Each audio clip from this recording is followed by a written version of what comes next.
superheroes, country singers, singer nannies, giant sharks, Star Wars, and way more. 2018 has been full of variety in film.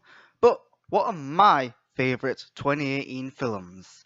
Of course, I'm only one person, so I've got a limited amount of time and money, which means I haven't seen every single film released this year. That means if a film hasn't made my top 4, it doesn't necessarily mean that I didn't like it, it could just mean I haven't seen it yet.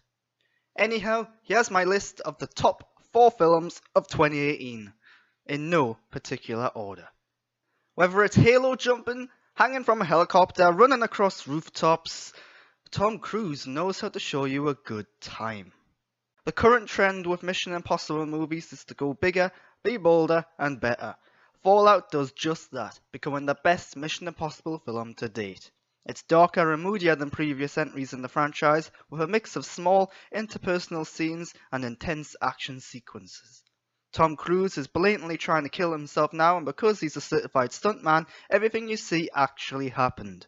It's refreshing to see an action scene that isn't mostly CGI.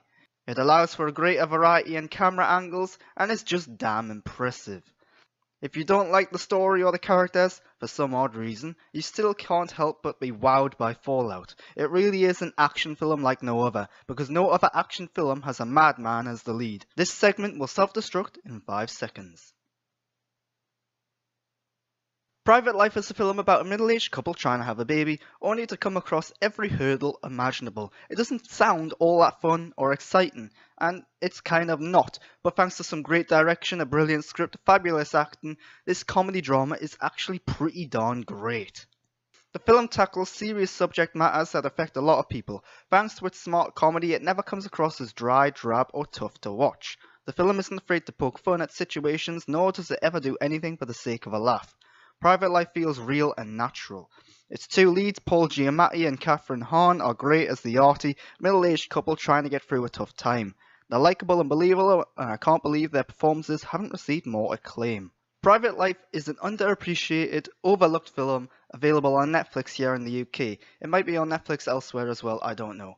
But I was quite surprised by this film. I think you should give it a go, and it is quite good. What a year to be a Spider-Man fan! We've got new comics, Tom Holland, great video game, and now one of the greatest superhero movies and one of the greatest animated movies of all time. Into the Spider-Verse has Miles Morales becoming the web slinger in a film that subverts expectations, surprises and dazzles you. Miles is very different from Peter Parker, making Into the Spider-Verse different and unique to any Spider-Man film before it. The action, comedy and drama is some of the best ever seen in a film of this genre. However, it's the animation that really stands out. Into the Spider-Verse is literally like nothing you've ever seen before. It has a unique, interesting look that's inspired from comic book art with hints at stop motion, Japanese anime and classic 2D animation. That and the brilliant cinematography, lighting and visuals make this a film you literally can't look away from. While Spider-Man Homecoming is still my personal favourite Spider-Man movie, Into the Spider-Verse is a must-see and it's a definite close runner-up. Avengers Infinity War. On paper, this film shouldn't be anywhere near as good as it is. With so many characters and stories converging into one movie, it's amazing how well it comes off. This is one big epic film that culminates 19 or so films before it into one grand finale, kind of, and it becomes one of the greatest superhero films ever made. Uniting the cast of pretty much every Marvel movie, Infinity War could have felt bloated. Yes, Captain America and Black Widow are somewhat underutilized and Ant-Man and Hawkeye are mysteriously absent, but it's so good to see all of these characters together for the first time, exploring new dynamics and possibilities. Let's not ignore Thanos in the room either. Thanos, the main villain of the film and franchise, is also the main character of the film. In the process, he's become one of the greatest movie villains ever.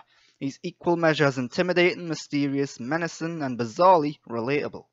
He's a villain you want to see more of, and thanks to a great backstory and goal, he stands well ahead of the rest. Avengers Infinity War is a brilliant film.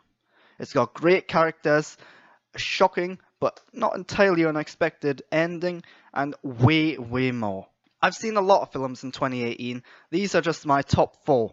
I could have had 5 in there, but I'm not quite sure if the 5th one would have been in the same league as these others. There's no Solo or Star Wars story. I'm a big Star Wars fan. It's a big disappointment that a Star Wars film isn't in my top 5, but hey, I still like that film. There's also a ton of other films in there that I haven't put in there. A Star is Born, Black Klansman, all of them I've still yet to see. Anyhow, thanks for watching. I'm Grant Burton. These are my top films of 2018. Leave a comment and some feedback down below. Let me know what your top films of 2018 are. Let me know what you think of my top films as well. Give me a thumbs up, subscribe to my channel, follow me on Twitter at @the_Grant Burton. But I hope you've had a happy Christmas, and I hope you're going to have a great new year. So stay tuned for more content from me. Thanks for watching.